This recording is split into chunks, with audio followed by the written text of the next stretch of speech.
Саламатсыздар ма? Мен Жомағанбетова Замзагүл Апсетовна Ақтөбе гуманитарлық колледжінің физика пәнінің оқытушысы. Сабағымыздың тақырыбы механикадағы импульс пен энергияның сақталу заңдары және олардың кеңістік пен уақыттың қасиеттерімен байланысы. Сабағымыздың мақсаты кинетикалық энергия мен потенциалдық энергияны импульстың сақталу заңдарымен байланыстыру. Бүгінгі біз механикалық энергияны балдар білеміз. Механикалық энергия екі түрге бөлінеді: потенциалдық энергия және кинетикалық энергия. Кинетикалық энергия, яғни энергия туралы айтатын болсақ, энергия денені жұмыс істеу қабілетін өлшемі болғандықтан, дененің кинетикалық энергиясы да жұмыс сияқты ол денелердің массалары мен жылдамдықтарына тәуелді болады. Яғни кинетикалық энергия дегеніміз масса мен жылдамдықтың квадратын 2-ге бөлгенге тең. К тең болады mv квадрат бөлінген 2. Кинетикалық энергия денелердің қозғалу салдарынан туындайтын энергия. Яғни бұл шаңғы менен кетіп бара жатқан баланың қозғалысы және жел диірменінің қозғалысы арқылы көрсетіледі. Келесі потенциалдық энергия. Потенциалдық энергия дегеніміз кинетикалық энергия масса менен еркінсу үдеуінің және h биіктің көбейтіндісіне тең шама.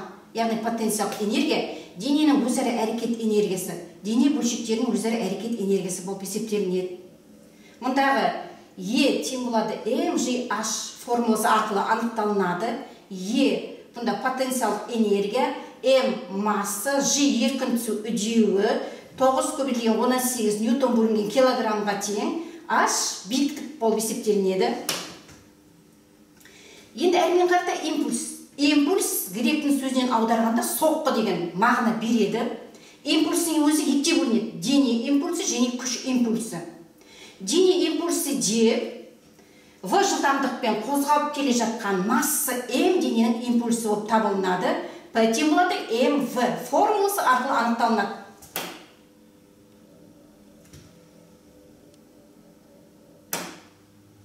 Келесі күш импульсы.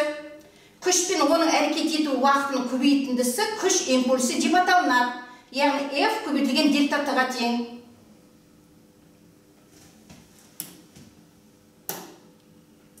Импульсы сақталу заңы. Тұйық жүйе деп сыртқы күштердің әрекет етпеген жағдайда жүйеге енетін денелер бір-бірімен ішкі күштер арқылы ғана әрекеттесетін жүйені айтады. Тұйық жүйедегі өзара әрекеттесетін денелердің импульстерінің қосындысы өзгермейді, яғни сақталынады. П тең болады mv. Энергияны сақталу заңын айналуын есімізге түсірейік. Энергияны сақталу заңы дегеніміз тұйық жүйенің толық механикалық энергиясының өзгермейтіндігін көрсетеді. Ньютон маятнигінің көмегімен тәжірибе қарастырайық. Бірінші шарды қозғалысқа келтіріп жіберейік. Дәл сондай соңғы сол жақтағы шар дәл сондай қозғалыс жасайды.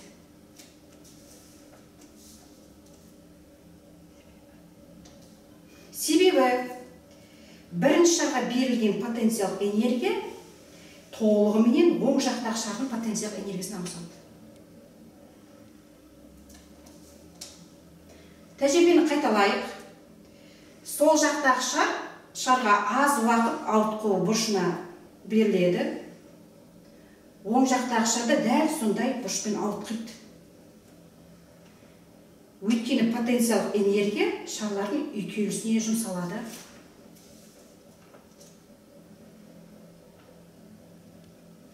Дәл осындай тәжірибемен екі шармен немесе үш шармен өткізуге болады.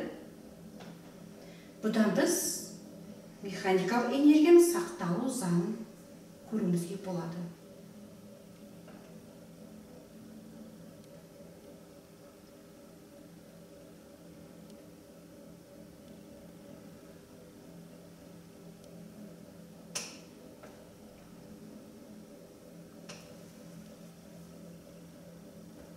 бірнеше шар қозғалысқа келді. Осылай біз 2 шар мен 3 шар қозғалыс жасауымыз болады. Балдар, біз енді қорытындылай келе мынадай сұрақтарға жауап берейік. Кинетикалық энергия дегеніміз не? Потенциялық энергия дегеніміз не? Және импульс дегеніміз не?